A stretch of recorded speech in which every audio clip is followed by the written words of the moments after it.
Hello everyone, welcome back to our channel. Friends, ಇವತ್ತಿನ ವಿಡಿಯೋದಲ್ಲಿ ನೀವು ನೋಡ್ತಾ ಇರೋದು ನೋಡಿ, ಈ ರೀತಿ ನಿಮ್ಮನೇಲಿ ಏನಾದರೂ ಸಾಸ್ ಬಾಟಲ್ ಇದ್ದರೆ ಅದನ್ನು ಖಾಲಿ ಆದ ತಕ್ಷಣ ಬೇಡ ಅಂತ ಹೇಳಿ ಬಿಸಾಕೋಕ್ಕೆ ಹೋಗಲೇಬೇಡಿ. ಸಾಸ್ ಬಾಟಲ್ ಅಂತ ಅಷ್ಟೇ ಅಲ್ಲ, ಈ ರೀತಿ ಚಿಕ್ಕದಾಗಿರುವಂತಹ ಯಾವುದೇ ಬಾಟಲ್ ಇದ್ದರೂ ಬೇಡ ಅಂತ ಬಿಸಾಕಲಿಕ್ಕೆ ಹೋಗಲೇಬೇಡಿ. ವಾಟರ್ ಬಾಟಲ್ ಇದ್ದರೂ ಅಷ್ಟೇ, ಅಥವಾ ಔಷಧಿ ಬಾಟಲ್ ಇದ್ದರೂ ಅಷ್ಟೇ, ಚಿಕ್ಕದಾಗಿರುವ ಬಾಟಲ್ ಯಾವುದಿದ್ರೂ ಕೂಡ ಆರಾಮಾಗಿ ನೀವು ಮತ್ತೆ ಅದನ್ನು ರೀಯೂಸ್ ಮಾಡಬಹುದು. ಏನಕ್ಕಪ್ಪ ರೀಯೂಸ್ ಮಾಡಬಹುದು, ಹೇಗೆ ರೀಯೂಸ್ ಮಾಡಬಹುದು ಅಂತ ನೀವು ತಿಳ್ಕೊಬೇಕು ಅಂದರೆ ಈ ವಿಡಿಯೋನ ಎಂಡ್ವರೆಗೂ ನೋಡಲೇಬೇಕು. ನೋಡಿ, ನಾನು ಬಾಟಲ್ನ ಕ್ಯಾಪಿಗೆ ಪಿನ್ನಿನಿಂದ ನೋಡಿ ಇಲ್ಲಿ ಮಿಡಲ್ನಲ್ಲಿ ನಾನು ಒಂದು ಹೋಲನ್ನು ಮಾಡ್ಕೊಳ್ತಾ ಇದ್ದೀನಿ. ನೋಡಿ, ಈ ರೀತಿ ಹೋಲನ್ನು ನೀವು ಮಾಡ್ಕೊಳ್ಬೇಕಾಗತ್ತೆ. ಸ್ವಲ್ಪ ದೊಡ್ಡದಾಗಿರುವಂತಹ ಹೋಲನ್ನೇ ಮಾಡ್ಕೊಳ್ಳಿ. ಬೇಕಿದ್ದರೆ ನೀವು ಅದು ಪಿನ್ನನ್ನು ಸ್ವಲ್ಪ ಬಿಸಿ ಮಾಡಿಬಿಟ್ಟು ನೀವು ಕ್ಯಾಪಿಗೆ ಹೋಲನ್ನು ಮಾಡ್ಕೋಬಹುದು. ನೋಡಿ, ಬಾಟಲ್ನ ಕ್ಯಾಪಿಗೆ ಈ ರೀತಿ ಹೋಲನ್ನು ನಾವು ಮಾಡ್ಕೊಂಡ ನಂತರ ನೀವೇನು ಮಾಡಿ, ಇದ್ರ ಒಳಗಡೆ ನೋಡಿ ಹೀಗೆ ನಾನು ಸಿಂಗಲ್ ಹೋಲನ್ನು ಮಾಡ್ಕೊಂಡಿದ್ದೀನಿ, ನಿಮ್ಗೆ ಕಾಣಿಸ್ತಿದೆ ಅಂದ್ಕೊಂಡಿದ್ದೀನಿ. ನಂತರ ಬಾಟಲ್ ಒಳಗಡೆ ರಂಗೋಲಿ ಪುಡಿಯನ್ನು ಈ ಬಾಟಲ್ ಒಳಗಡೆ ಹಾಕಿಬಿಟ್ಟು ನೀವು ಡೈಲಿ ರಂಗೋಲಿ ಹಾಕಲಿಕ್ಕೆ ಈ ಬಾಟಲನ್ನು ಬಳಸಬಹುದು. ಹೇಗಪ್ಪ ಬಾಟಲಿಂದ ರಂಗೋಲಿ ಹಾಕಬಹುದು ಅಂತ ನೀವು ಕೇಳಿದರೆ ನೋಡಿ, ಪೂರ್ತಿ ವಿಡಿಯೋ ನೋಡಿ, ನಿಮಗೆ ಆವಾಗ ಅರ್ಥ ಆಗುತ್ತೆ, ತುಂಬ ಚೆನ್ನಾಗಾಗತ್ತೆ. ನೋಡಿ, ಈ ರೀತಿ ಬಾಟಲ್ ಒಳಗಡೆ ರಂಗೋಲಿ ಪುಡಿನ ಹಾಕ್ಕೊಂಡು ನಿಮಗೆ ಬೇಕಾದ ಡಿಸೈನಲ್ಲಿ, ನಿಮಗೆ ಯಾವ ಡಿಸೈನ್ ಬರುತ್ತೆ ನೋಡಿ ಆ ಥರ ಡಿಸೈನಲ್ಲಿ ನೀವು ಆರಾಮಾಗಿ ಹೊಸ್ತಲಿಗೆ ಆಗಲಿ ಅಥವಾ ಮುಂದ್ಗಡೆ ರಂಗೋಲಿ ದೊಡ್ಡದಾಗಿ ಹಾಕಲಿಕ್ಕೆ ಆಗಲಿ ನೀವು ಆರಾಮಾಗಿ ಯೂಸ್ ಮಾಡ್ಕೋಬಹುದು. ಕೈಯಲ್ಲಿ ನಮಗೆ ಎಳೆಗಳನ್ನು ಬಿಡಿಯೋಕ್ಕೆ ಬರೋದಿಲ್ಲ ಅನ್ನೋರು ನೋಡಿ, ಈಸಿಯಾಗಿ ನೀವು ಈ ರೀತಿ ಬಾಟಲ್ನ ಯೂಸ್ ಮಾಡಿದರೆ ಆರಾಮಾಗಿ ಹಾಕ್ಕೋಬಹುದು. ನೋಡಿ, ನಾನಿಲ್ಲಿ ಸಿಂಪಲ್ ಆಗಿರುವಂತಹ ಡಿಸೈನನ್ನು ತೋರಿಸ್ತಾ ಇದ್ದೀನಿ. ನೀವಿನ್ನೂ ಒಳ್ಳೊಳ್ಳೆ ಡಿಸೈನ್ ಬಂದರೆ ಅವುಗಳನ್ನು ಹಾಕಬಹುದು. ನೋಡಿ, ಬೆಳಗಿನ ಗಡಿಬಿಡಿಯಲ್ಲಿ ನಾವು ರಂಗೋಲಿ ಹಾಕಲಿಕ್ಕೆ ಹೆಚ್ಚು ಸಮಯ ತಗೊಂಡ್ರೆ ಉಳಿದ ಕೆಲಸಗಳೆಲ್ಲ ಹಾಗೆ ಉಳಿದು ಬಿಡುತ್ತೆ. ಹಾಗಾಗಿ ನೋಡಿ, ಈಸಿಯಾಗಿರುವಂತಹ ಈ ರೀತಿ ಟ್ರಿಕ್ಸ್ಗಳನ್ನು ನೀವು ಬಳಸಿದರೆ ಫಟಾಫಟ್ ಅಂತ ಹೇಳಿ ರಂಗೋಲಿನ ಹಾಕಿಬಿಡಬಹುದು.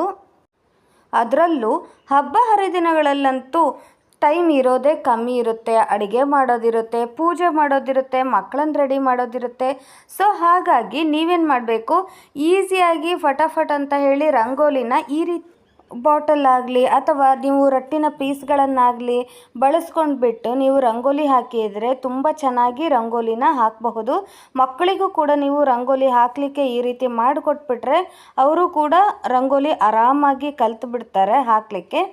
ಬರೀ ಹೊಸ್ತಲಿಗೆ ಅಥವಾ ಮುಂಬಾಗಿಲಿಗೆ ಅಷ್ಟೇ ಅಲ್ಲ, ನೀವು ದೇವ್ರ ಮನೆಗೆ ಹಾಕಲಿಕ್ಕೆ ಚಿಕ್ಕದಾಗಿರುವಂತಹ ಶ್ರೀ, ಓಂ, ಸ್ವಸ್ತಿಕು ಅಥವಾ ಸ್ಟಾರು ಈ ರೀತಿ ರಂಗೋಲಿಗಳನ್ನು ಚಿಕ್ಕದಾಗಿ ಬರಲಿಕ್ಕೂ ಕೂಡ ಇದು ತುಂಬಾ ಅನುಕೂಲ ಆಗುತ್ತೆ.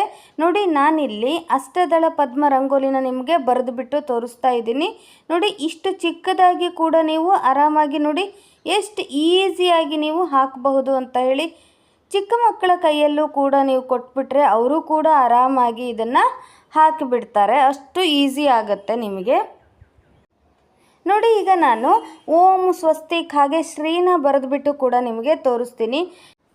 ಅಥವಾ ನಾವು ಹೋಲ್ ಮಾಡಿದ್ದೀವಲ್ವ ಬಾಟಲಿನ ಕ್ಯಾಪಿಗೆ, ಅದಕ್ಕೆ ಅದರ ಮೇಲ್ಗಡೆ ನೀವು ಒಂದು ಚಿಕ್ಕದಾಗಿರುವಂತಹ ಪೆನ್ನನ್ನು ನೀವು ಅಲ್ಲಿ ಅಟ್ಯಾಚ್ ಮಾಡಿಬಿಟ್ಟು ಆ ಹೋಲ್ ಒಳಗಡೆ ಪೆನ್ನನ್ನು ಹಾಕಿಬಿಟ್ಟು ನೀವು ನಂತರ ಬಾಟಲ್ ಒಳಗಡೆ ರಂಗೋಲಿ ಪುಡಿನ ಹಾಕಿಬಿಟ್ಟು ನೀವು ಬರಿಬಹುದು. ಅದು ಕೂಡ ನೀವು ನೋಟ್ ಬುಕ್ಕಲ್ಲಿ ರಂಗೋಲಿ ಬರೀತಿರಲ್ವ ಅದೇ ರೀತಿಯೇ ಆಗುತ್ತೆ, ಆರಾಮಾಗಿ ನೀವು ಬರೆದು ಬಿಡಬಹುದು.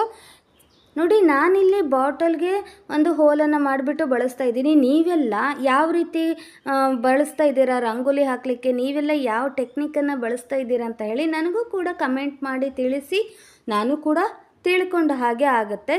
ಓಕೆ, ನಿಮ್ಮೆಲ್ಲರಿಗೂ ಕೂಡ ಈ ವಿಡಿಯೋ ಇಷ್ಟ ಆಗಿದೆ ಅಂದ್ಕೊಂಡಿದ್ದೀನಿ, ಯೂಸ್ ಆಗುತ್ತೆ ಅಂದ್ಕೊಂಡಿದ್ದೀನಿ. ಯೂಸ್ ಆದರೆ ಮರೀದೇನೆ ಲೈಕ್ ಮಾಡಿ. ಹಾಗೆ ಇನ್ಯಾವತ್ತೂ ಕೂಡ ಈ ರೀತಿ ಬಾಟಲ್ಗಳನ್ನು ಬಿಸಾಕಲಿಕ್ಕೆ ಹೋಗಲೇಬೇಡಿ. ನೋಡಿ, ಈಗ ಆಲ್ರೆಡಿ ನಮ್ಮ ಚಾನಲ್ನಲ್ಲಿ ಈಸಿಯಾಗಿ ಫಟಾಫಟ್ ಅಂತ ಹೇಳಿ ಹೇಗೆ ನಾವು ರಂಗೋಲಿನ ಹಾಕಬಹುದು ಅಂತ ಹೇಳಿ ಆಲ್ರೆಡಿ ತುಂಬ ವಿಡಿಯೋಸ್ ತೋರಿಸಿದ್ದೀವಿ. ಯಾರು ನೋಡಿಲ್ವೋ ಒಮ್ಮೆ ನಮ್ಮ ಚಾನಲ್ನ ಪ್ಲೇಲಿಸ್ಟಲ್ಲಿ ನೀವು ಚೆಕ್ ಮಾಡಬಹುದು.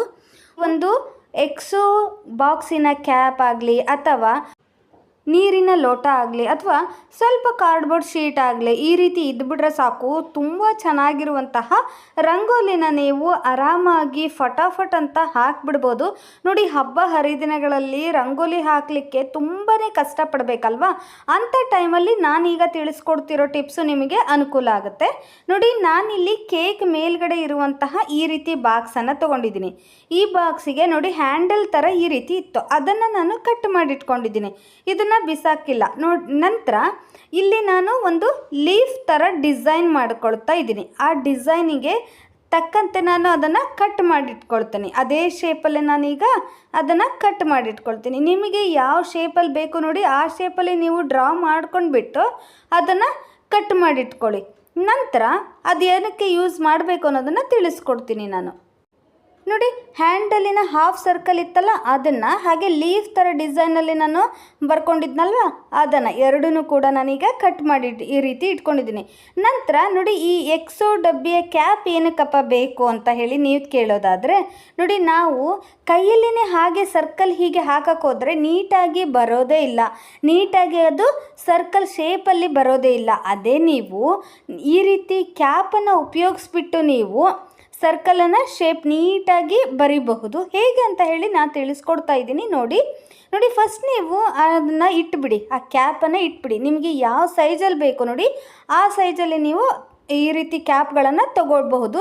ಚಿಕ್ಕ ಸೈಜಲ್ಲಿ ಬೇಕಾದರೆ ಚಿಕ್ಕದು ಯಾವುದಾದ್ರು ಡಬ್ಬಿಯ ಕ್ಯಾಪ್ ಇರುತ್ತಲ್ವ ಅದನ್ನು ತಗೊಳ್ಳಿ. ಅಥವಾ ಇದಕ್ಕಿಂತ ದೊಡ್ಡ ಸೈಜಲ್ಲಿ ನಿಮಗೆ ಸರ್ಕಲ್ ಶೇಪ್ ಬೇಕಿತ್ತು ಅನ್ನೋದಾದರೆ ಒಂದು ತಟ್ಟೆನ ತಗೋಬಹುದು, ಅಥವಾ ಗ್ಯಾಸ್ಕೆಟ್ ಇರುತ್ತಲ್ವ ಅದನ್ನು ತಗೋಬಹುದು. ಈ ರೀತಿ ನೀವು ನಿಮ್ಮ ರಂಗೋಲಿಯ ಸೈಜನ್ನು ಹೆಚ್ಚು ಕಡಿಮೆ ನೀವು ನೋಡ್ಕೊಂಡ್ಬಿಟ್ಟು ಸರ್ಕಲ್ ಶೇಪಿಂದ ತೊಗೊಂಡ್ಬಿಟ್ಟು ಅದರ ಮೇಲ್ಗಡೆ ನೋಡಿ ಹೀಗೆ ನೀವು ಸೈಡಿಗೆ ಮಾತ್ರ ಈ ರೀತಿ ರಂಗೋಲಿ ಪುಡಿನ ಹಾಕ್ಕೊಳ್ತಾ ಹೋಗ್ಬಿಟ್ರೆ ನೋಡಿ, ವಾವ್, ಏನು ಸಖತ್ತಾಗಿರುವಂತಹ ಸರ್ಕಲ್ ಈಗ ಬಂತು ಅಲ್ವಾ. ನಿಮಗೆ ಇದು ಇಷ್ಟ ಆಯಿತು ಅಂದ್ಕೊಂಡಿದ್ದೀನಿ. ನೋಡಿ, ಈ ರೀತಿ ಚಂದವಾಗಿರುವಂಥ ಸರ್ಕಲ್ ಶೇಪನ್ನು ನಾವು ಆರಾಮಾಗಿ ಡ್ರಾ ಮಾಡಿಬಿಡ್ಬೋದು. ಅಷ್ಟೇ ಅಲ್ಲ, ನೀವು ಅದರ ಮೇಲೆ ಈ ಸೈಡ್ ಬೇಕಿದ್ರೂ ಮಾಡ್ಕೋಬೋದು, ಯಾವ ಸೈಡ್ ಬೇಕಿದ್ರೂ ನಿಮಗೆ ಬೇಕಾದ ಕಡೆಯಲ್ಲಿ ನೀವು ಸರ್ಕಲ್ ಶೇಪನ್ನು ಡ್ರಾ ಮಾಡ್ಬೋದು. ನಂತರ ನೀವು ಈ ರೀತಿ ಲೀಫ್ ನಾನು ಡಿಸೈನಲ್ಲಿ ನಾನು ಕಟ್ ಮಾಡ್ಕೊಂಡಿದ್ನಲ್ವ ಅದರ ಮೇಲ್ಗಡೆನೂ ಕೂಡ ನಾನೀಗ ಈ ರೀತಿ ರಂಗೋಲಿ ಪುಡಿನ ಹಾಕ್ಕೊಳ್ತಾ ಇದ್ದೀನಿ. ನೋಡಿ, ಹೀಗೆ ನೀವು ಅದರ ಮೇಲ್ಗಡೆ ಕೂಡ ಹಾಕ್ಕೊಂಡ್ರೂ ನಡೆಯುತ್ತೆ. ನೀವು ಕೆಳಗಡೆ ಎಡ್ಜಲ್ಲಿ ಬರೋದು ಮಾತ್ರ ಕೌಂಟ್ ಆಗುತ್ತೆ. ನೋಡಿ, ಹೀಗೆ ಇಟ್ಕೊಂಡ್ಬಿಟ್ಟು ಅದನ್ನು ಎತ್ತಿಟ್ರೆ ಸಾಕು. ನೋಡಿ, ಎಷ್ಟು ಚೆನ್ನಾಗಿರುವಂತಹ ಶೇಪಿಗೆ ಕರೆಕ್ಟಾಗಿ ನಾವು ಯಾವ ಶೇಪಲ್ಲಿ ಕಟ್ ಮಾಡಿದ್ವಿ ನೋಡಿ ಅದೇ ಶೇಪಲ್ಲೇ ನಿಮಗೆ ಲೀಫ್ ಡಿಸೈನ್ ಬಂದುಬಿಡುತ್ತೆ. ನೋಡಿ, ನಂತರ ಇದೇ ಥರನೇ ನಾನು ಪೂರ್ತಿ ರಂಗೋಲಿಗೆ ನಾನೀಗ ಹೀಗೆ ಮಾಡಿ ತೋರಿಸ್ತೀನಿ. ನೋಡಿ ಎಷ್ಟು ಚೆನ್ನಾಗಿ ಬಂದಿದೆ ಅಂತ ಹೇಳಿ. ಹಾಗೆಯೇ ಫಟಾಫಟ್ ಅಂತ ಹೋಗಿಬಿಡುತ್ತೆ. ನೀವು ಇದನ್ನ ಶೇಪ್ ಮಾಡೋಕ್ಕೆ ಹೋಗಿ ತುಂಬ ಕೆಟ್ಟೋಯ್ತು ಅಂತ ಹೇಳಿ ಅಳಿಸೋದು ಬರೆಯೋದು ಇದೆಲ್ಲ ನಿಮಗೆ ತಾಪತ್ರಯ ಇರೋದಿಲ್ಲ, ಈಸಿಯಾಗಿ ಆಗೇ ಬಿಡುತ್ತೆ. ಹಾಗೆಯೇ ಹಬ್ಬ ಹರಿದಿನಗಳಲ್ಲಿ ರಂಗೋಲಿಗೆ ನಾವು ತುಂಬ ಟೈಮ್ ವೇಸ್ಟ್ ಮಾಡೋಕ್ಕಾಗೋದಿಲ್ಲ. ಪೂಜೆ ಇರುತ್ತೆ, ಅಡುಗೆ ಮಾಡೋದಿರುತ್ತೆ, ಮಕ್ಕಳನ್ನು ರೆಡಿ ಮಾಡೋದಿರುತ್ತೆ. ಹಾಗಾಗಿ ಈ ರೀತಿ ನೀವು ರಂಗೋಲಿಗೆ ಜಾಸ್ತಿ ಟೈಮ್ ಕೊಡೋದೇನೆ ಈಸಿಯಾಗಿರುವಂತಹ ಟ್ರಿಕ್ಸ್ಗಳನ್ನು ಬಳಸಿದರೆ ಫಟಾಫಟ್ ಅಂತ ಹೇಳಿ ನೀವು ರಂಗೋಲಿನ ಬರೆದು ಬಿಡ್ಬೋದು. ನೋಡಿ, ಈ ರೀತಿ ನೀವು ರೆಡಿ ಮಾಡಿಕೊಟ್ಬಿಟ್ರೆ ಮಕ್ಕಳು ಸಹ ಎಷ್ಟು ಈಸಿಯಾಗಿ ರಂಗೋಲಿ ಹಾಕಿಬಿಡ್ಬೋದು ಅಲ್ವಾ. ನೋಡಿ, ನೀವು ಈ ಶೇಪಲ್ಲಿ ನೀವು ಹಾಕಬೇಕು, ಇದನ್ನು ಹೀಗಿಟ್ಟು ಹಾಕಬೇಕು ಅಂತ ನೀವು ಒಂದು ಸರಿ ಅವರಿಗೆ ತೋರಿಸ್ಕೊಟ್ರೆ ಸಾಕು, ಅವರಿಗೆ ನೆಕ್ಸ್ಟು ಡಿಸೈನ್ಗಳೆಲ್ಲ ಹೊಳೆದ್ಬಿಡುತ್ತೆ ಯಾವ ಥರ ಮಾಡಬೇಕು ಅಂತ ಹೇಳಿ. ನೋಡಿ, ನಾನೀಗ ನಿಮಗೆ ಸಿಂಪಲ್ ಆಗಿರುವಂತಹ ಒಂದು ಡಿಸೈನಲ್ಲಿ ನಾನು ತಿಳಿಸ್ಕೊಡ್ತಾ ಇದ್ದೀನಿ. ನಿಮಗೆ ಇದಕ್ಕಿಂತ ಒಳ್ಳೊಳ್ಳೆ ಡಿಸೈನ್ ಬಂದರೆ ಅದನ್ನು ಕೂಡ ನೀವು ಮಾಡಬಹುದು. ನೋಡಿ, ನಾನಿಲ್ಲಿ ಈ ರೀತಿ ಈಗ ಲೀಫ್ ಡಿಸೈನ್ ಮಾಡಿದ್ವಿ ಅಲ್ವಾ. ನಂತರ ಹಾಫ್ ಸರ್ಕಲಿಂದು ಶೇಪಲ್ಲಿ ನಾವು ಕಟ್ ಮಾಡ್ಕೊಂಡಿದ್ವಲ್ಲ ಅದನ್ನು ನೋಡಿ ಈ ರೀತಿ ಹೀಗೆ ಇಟ್ಟುಬಿಟ್ಟು ಅದರ ಮೇಲೆ ಕೂಡ ನಾನು ಈಗ ರಂಗೋಲಿ ಪುಡಿನ ಹೀಗೆ ಹಾಕ್ತಾ ಇದ್ದೀನಿ. ನೋಡಿ, ಈ ರೀತಿ ಹಾಕಿಬಿಟ್ರೆ ಸೇಮ್ ಅದೇ ಶೇಪಲ್ಲೇ ನಿಮಗೆ ನೀಟಾಗಿ ಡಿಸೈನ್ ಕೂಡ ಬರುತ್ತೆ. ನೋಡಿ, ಹೀಗೆ ನಾನು ಎರಡೂ ಬದಿಯಲ್ಲೂ ಕೂಡ ಈ ರೀತಿ ಸರ್ಕಲ್ ನೀವು ಹಾಫ್ ಸರ್ಕಲಲ್ಲಿ ನಾನೀಗ ಹೀಗೆ ಬರ್ಕೊಂಡ್ಮೇಲೆ ಅದನ್ನ ನೀವು ಎತ್ತಿಬಿಟ್ರೆ ಆಯಿತು. ನೋಡಿ, ಇದೇ ರೀತಿಯೇ ನೀಟಾಗಿ ನಿಮಗೆ ಡಿಸೈನ್ ಸಿಕ್ಬಿಡುತ್ತೆ. ಅದೇ ರೀತಿಯೇ ಪೂರ್ತಿಯಾಗಿ ನಿಮಗೆ ಎಲ್ಲಿ ಬೇಕೋ ಅಲ್ಲಿ ಹೀಗೆ ನೀವು ಹಾಕೋಬಹುದು. ನೋಡಿ, ಹೀಗೆ ನೀವು ನೋಡ್ತಿರ್ಬೋದು ಇವಾಗ ಎಷ್ಟು ನೀಟಾಗಿ ಅದು ಡಿಸೈನ್ ಬಂತು ಅಂತ ಹೇಳಿ. ನಿಮಗೆ ಬೇಕಾದ ಡಿಸೈನಲ್ಲಿ ನೀವು ಈ ರೀತಿ ಮಾಡ್ಕೊಳ್ಬಹುದು. ನೋಡಿ, ನಿಧಾನಕ್ಕೆ ಹೀಗೆ ಕೈ ಇಟ್ಬಿಟ್ಟು ಹೀಗೆ ತೆಕ್ಕೊಂಡ್ಬಿಡಿ, ಆವಾಗ ನೀಟಾಗಿ ನಿಮಗೆ ಅದೇ ಶೇಪಲ್ಲೇ ಡಿಸೈನ್ ಬರುತ್ತೆ. ನೋಡಿ ಇದೇ ರೀತಿನೇ ನಾನು ಮೇಲ್ಗಡೆ ಕೂಡ ಡಿಸೈನ್ ಮಾಡ್ಕೊಂಡು ಬರ್ತೀನಿ. ನೋಡಿ ಹೀಗೆ ಮೇಲ್ಗಡೆ ಕೂಡ ಈಗ ನಾನು ಡಿಸೈನ್ ಮಾಡ್ಕೊಂಡು ಬಂದೆ ಅಲ್ವಾ.